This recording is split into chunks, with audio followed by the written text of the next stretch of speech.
Should I talk to debt collectors is a question that we get all the time. And the short answer is no. There's really nothing to be gained. If you don't have the money to pay your bills, you're not going to find a sympathetic hearing from the debt collectors that are calling you.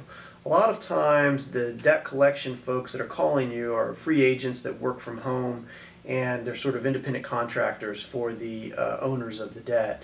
And I've had a lot of experiences with kind of unbalanced people serving as debt collectors. And if you think about it, it's a pretty terrible job. I mean, you're picking up the phone and you're calling people and yelling at them all day, every day.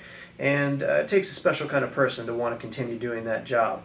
And so, you know, if you spend a lot of time on the phone with debt collectors, it's really not good for your blood pressure. They're just going to call you names, you know, yell at you. It's really... I have some shocking stories about what debt collectors will do. And there's really nothing to talk about either. I mean, they want you to send money. If you don't have money, you know, what are you going to say? Ultimately, I think the best course of action is just to get rid of your phone, change your cell phone number if you have to, and just try to focus on finding a new job and you know, getting back into making money, so maybe you can catch up on your debt or move on with your life. But spending a lot of time on the phone with them is not really going to get you anywhere.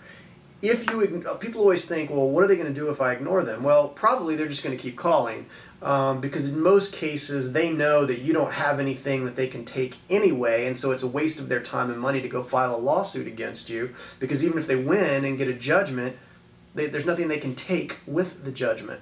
So, you know, every once in a while, though, they will file a lawsuit.